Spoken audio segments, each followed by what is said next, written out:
Seeking safety, the bold move today that could cause students to think twice about where they're going to college in the fall. Lift up your hearts. We take a look at how people are observing National Prayer Day.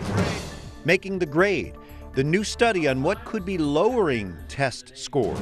Plus, we're tracking the latest in the conflict in Ukraine. Those stories and more just ahead on EWTN News Nightly for Thursday, May 1st, 2014.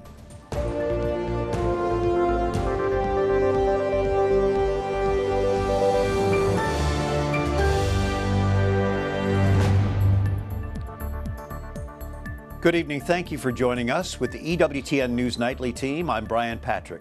Looking at news now, people of faith from across the nation are joining together in prayer today. The president and governors around the country have issued proclamations marking this a national day of prayer. But even as they pray, there's a fight going on at the Colorado Supreme Court over whether such a proclamation from a governor actually violates First Amendment rights. Here in Washington, our Jason Calvi is on Capitol Hill tonight. Jason, what are people doing there to observe this National Day of Prayer? Hey, Brian, talk about taking it to the streets. You can hear this praise music from the Capitol for blocks onto the National Mall here in Washington, D.C. And what's happening here is taking place in cities across the country on this National Day of Prayer. 43,000 celebrations on main streets, state capitals, and here at the nation's capital. Singing, strumming, and seeking God's blessings for the country. Prayers for the government, military, media, business, education, church, and family. President Obama proclaimed today the National Day of Prayer. That's something Congress mandates through a 1952 law. It falls on the first Thursday of May. The president asks for prayers for those who mourn, the sick, those in harm's way, and for those who lead. He also called to mind today prisoners of conscience. Congressman Mike McIntyre says what's happening today is powerful. The true source of power is not found in the halls of Congress or in the Oval Office of the West Wing or in the chambers of the Supreme Court, but is found on our knees before the throne of grace of Almighty God. Congressman Mike McIntyre took part in a Bible marathon. Volunteers read for 90 hours and wrapped up this afternoon. And we continue this evening's celebration of the National Day of Prayer here, where presidents are inaugurated. And Brian, this history, our nation's history of a day of prayer, goes all the way back to the Continental Congress. All right, thank you, Jason, and thank God we still are praying as a nation. As we turn now to some of the other stories our EWTN News Nightly team's been covering in today's world, Catholic University of America is on a list of 55 colleges and universities now facing Title IX investigations over the handling of sexual abuse complaints. In an unprecedented move, the Department of Education released that list today. Title IX bans gender discrimination at schools that receive federal funds. It is the same law that guarantees girls equal access to sports, but it also regulates institutions' handling of sexual violence. The list includes big universities like Ohio State, Michigan, and Arizona State, Ivy League schools such as Harvard, Princeton, and Dartmouth, and private schools including Knox College in Illinois and Catholic University of America here in D.C. A school's appearance on the list does not mean that it has violated the law, but that the investigation is ongoing. CUA just sent us a statement about this. In part, it says the university has cooperated fully with the Department of Education to provide all of the information that the department has requested in a timely manner. It will continue to do so and is confident that there will be a just resolution of this matter, end quote. Ann Hedgepeth now joining us. She is the Government Relations Manager of the American Association of University Women. Is sexual assault on college campuses on the rise, Ann? I think what we certainly know is that it really is an epidemic. It's impacting students on every college campus, big, small, across the country. And that's something the list today that was released really tells us. We do know that about 1 in 5 women will experience sexual assault while they're in college, and that men are survivors of sexual assault as well. So we really know that it's impacting students everywhere. What are the most common scenarios that can lead to an assault?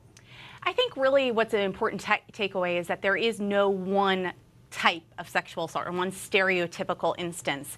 And listening to survivors, learning more about these investigations really illuminates that. It happens in a lot of different scenarios, and survivors take a lot of different forms. And that's a really important takeaway from the list being released today, but also from the stories that we're hearing from survivors who have bravely gone public with what they experienced at their college or university and have been able to share experiences so we can all learn.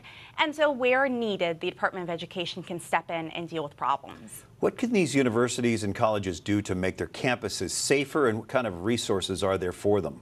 It's a great question, because this week that universe of resources really expanded. Colleges and universities absolutely have some obligations. They need to have some proceedings in place. They need to support survivors. They can offer accommodations to make sure the experience on campus is, still an option for students. They can stay enrolled and move through their educational experience. But this week, the administration published a new website called notalone.gov.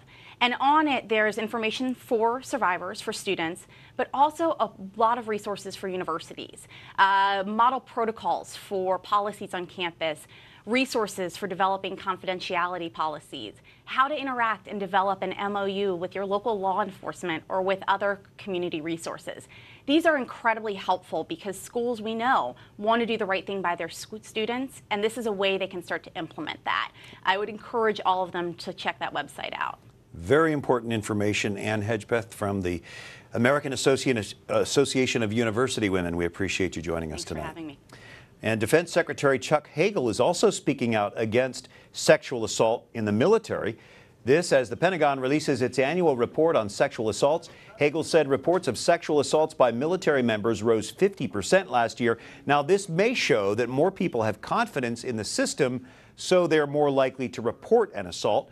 Hagel is ordering 6 new initiatives, including efforts to have more male victims come forward, as well as a review of alcohol policies. Things are back under control tonight in Florida after an explosion in a jail killed 2 inmates near Pensacola. 150 inmates and staff members were hurt in the blast last night. Most of them are out of the hospital tonight. Federal ATF agents are working with the local fire marshal to try to figure out what caused the explosion. Meanwhile, the inmates who didn't need medical attention are being held at nearby jails. May 1st is a workers' holiday in many parts of the world, but in Ukraine, it isn't all fun and games. May Day rallies in eastern and western Ukraine show how divided the Ukrainian people are right now. May Day rallies in Ukraine. In the capital, Kiev, thousands marched during the world's largest labor holiday, pushing for Ukrainian unity. But in the east, hundreds marched on the same day demanding closer ties with Russia. Anti-government demonstrators stormed the local prosecutor's office in Donetsk, adding to the buildings under pro-Russian control in about a dozen cities in eastern Ukraine. Riot police fired stun grenades as the protesters moved in, some demonstrators wrestling shields away from officers. In Slavyansk, Ukrainian security forces are running checkpoints outside the city while pro-Russian militias control the city itself. And armed insurgents raise their flag above the city council building in Horlivka, a mining and chemical industry hub in the Donetsk region. British broadcaster Sky News is reporting that separatist forces have also taken control of a huge weapons store beneath a salt mine. Sky says the depot is miles long and contains more than 1 million pieces of weaponry, ranging from artillery to assault rifles. It's a story of contrasts in Ukraine's west. Volunteers and police have set up makeshift checkpoints on roads leading into Lviv to prevent separatists from entering that city. Local vehicles are allowed to enter, but cars from other Ukrainian cities or Russia are checked and are sometimes ordered to turn back. Signs at the roadblocks urge people traveling out of the city to avoid buying Russian goods. Backlash against Moscow's perceived involvement in the turmoil. And back here in America, there's concern about the environmental impact of yesterday's fiery train derailment in Virginia. Look at the smoke and flames coming from the site. About 50,000 gallons of oil are missing from these tankers, but we don't know how much of that oil actually spilled into the water. State workers doing a survey say they could smell oil downstream from where that crash, that derailment occurred. Well, they say a dog is man's best friend, and a lot of people care as much about their pets as they do humans. So you can understand why authorities were concerned when they learned of serious claims against a Fort Worth veterinarian. EWTN's Mark Irons has that story. This is Dr. Lou Tierce at his Texas Animal Clinic. We had questions, but he didn't want to give us answers as he opened up the business. Authorities have taken away 2 dogs, and they're investigating the vet after one of his employees and one of his clients filed a criminal complaint against him, alleging animal cruelty. Marion Harris says last year Tierce told her family their dog, named Sid, had an incurable spinal problem and needed to be put down, but then kept the dog alive. Brought him in, we had our tearful goodbyes, and we went over very specifically our plans for burial of Sid, and that was the end of it. Months later, the Harris family learned from Mary Brewer, a former employee at the clinic, that their pet was still alive. I remember coming in and them extracting blood from Sid and basically shaving down, extracting his blood and for the other animal upstairs.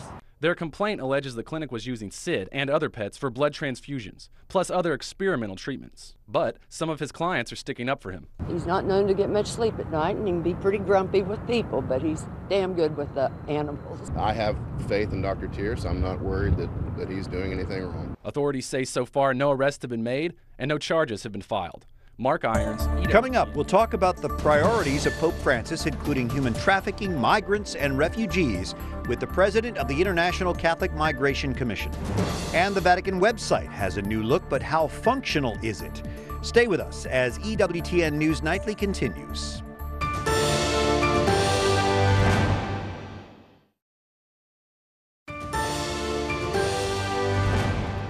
Welcome back to EWTN News Nightly. Pope Francis' May prayer intention as we begin this new month is for the media. The Holy Father wants the global church to pray that we as members of the media will be instruments of truth and peace. Our Susie Pinto has more from Rome tonight. Brian, while the church celebrates the feast of St. Joseph the Worker today, many nations, including Italy, are marking International Workers' Day. Here in Italy, it's a national holiday and everyone's on vacation. It's also a holiday in the Vatican, but some cardinals have been hard at work.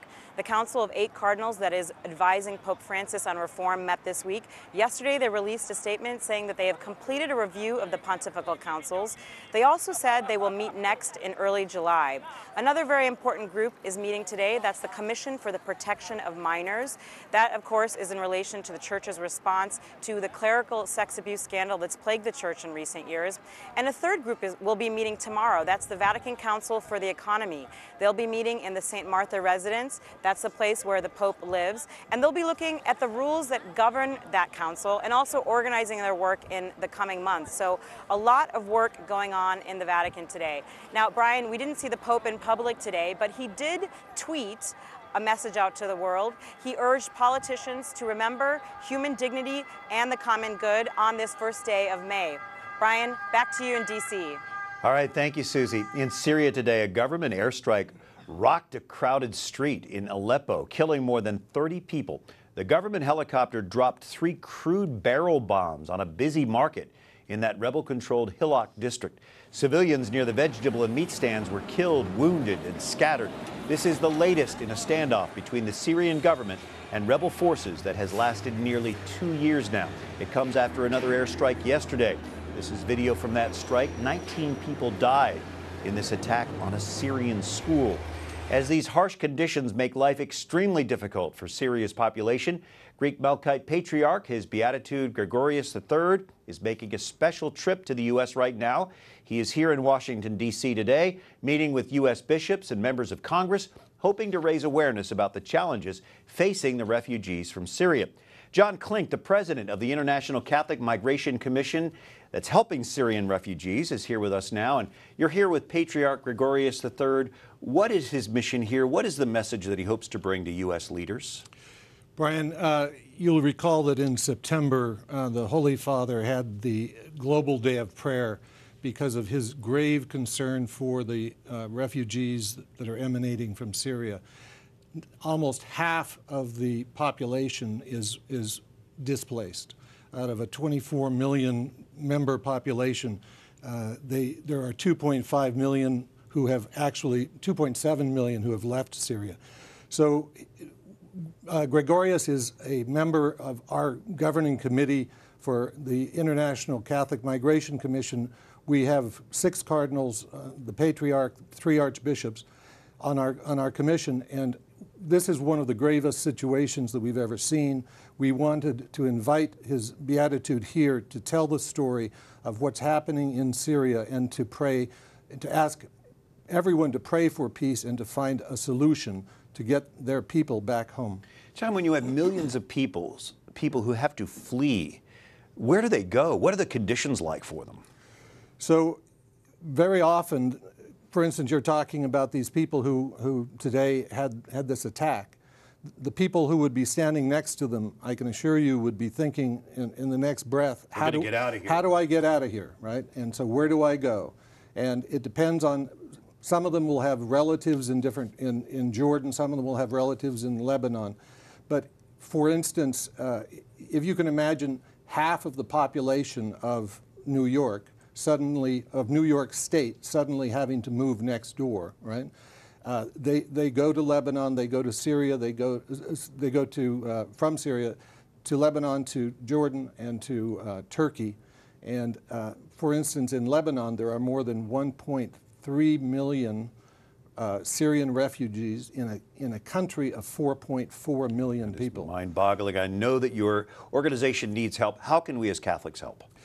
The first thing is to pray, and I mean that very seriously. The other thing is that we very consciously ask for people to participate as Christians and give of their financial wherewithal whenever possible. How can they do that? To give to icmc.net/Syria, and those contributions will help us to be the hands of Christ to those in need. icmc.net/Syria. John Klink, thanks for joining us. It was an honor to meet His Beatitude today. Thank you. Well, next week, don't miss Raymond Arroyo's exclusive interview with His Beatitude, Patriarch Gregorius III. Tonight on The World Over, Dr. Walid Faris talks about a report on the rise of terrorism, and you'll hear more about the upcoming World Meeting of Families, The World Over with Raymond Arroyo, tonight at 8 Eastern here on EWTN. The Vatican website has a new design. Check this out. The new design might be a little harder to navigate than the previous one. First of all, unlike the old website, it doesn't automatically put in your native language. Italian is the default language for the new website. It also appears to be a little more cluttered than before. Up next, taking the test. What psychologists say could be the key to motivating students before they take exams. Then a treat for the next generation of priests. The edge some of them will soon have ahead of ordination.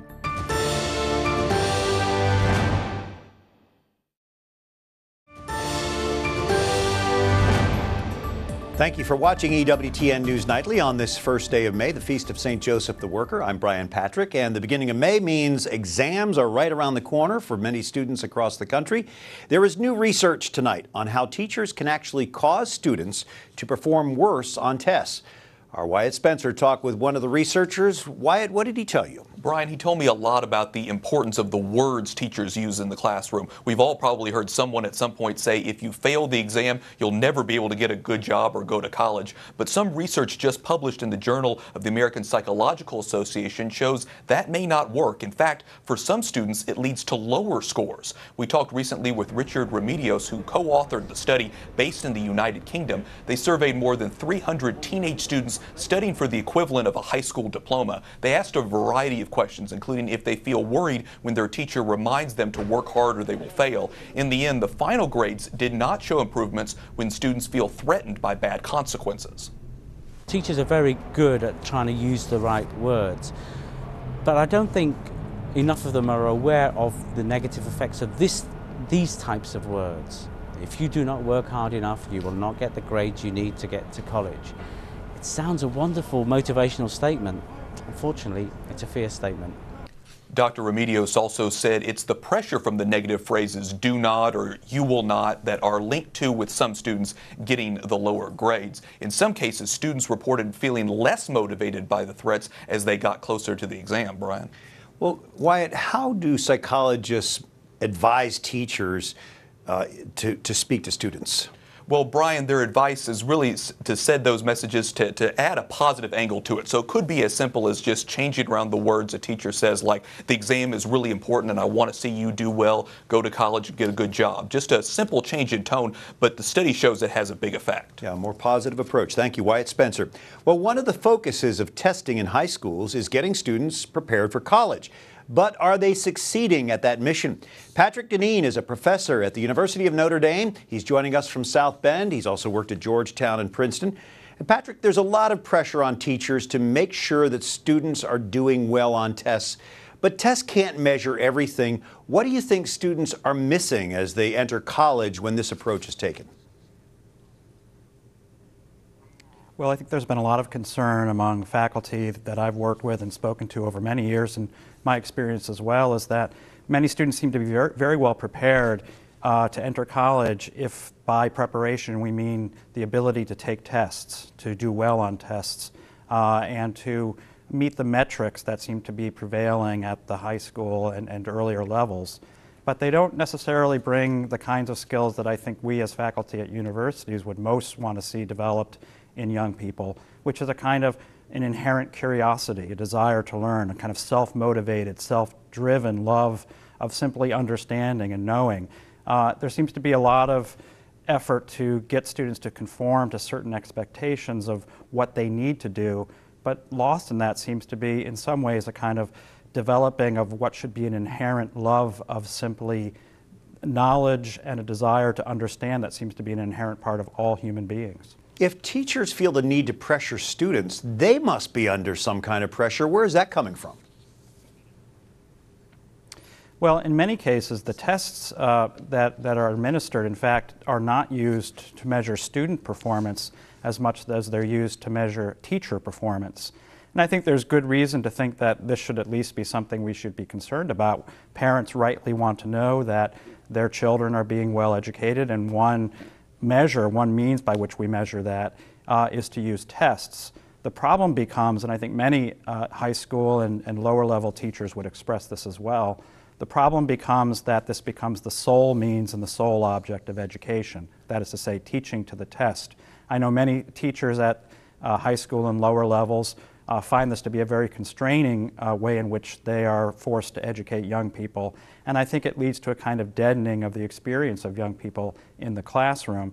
But in the absence, I think, of a real well-articulated understanding of what should be the proper end and goal of education, the test becomes the replacement for that fuller understanding. And I think that more profoundly and more full human understanding of what it is education should be. Professor Deneen, let's hypothetically say you're commissioned to do a complete overhaul of modern education.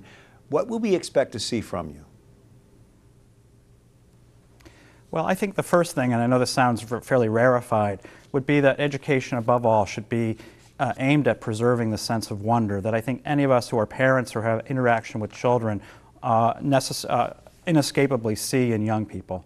Young children and arguably every human being has a natural curiosity. And for whatever reason, our education system seems in many ways not only not to encourage and to lead to a flourishing of that curiosity, but in many ways to deaden it. I think that there needs to be a lot more involvement of parents in education. We need to see this as what happens in the household to be continuous with the classroom.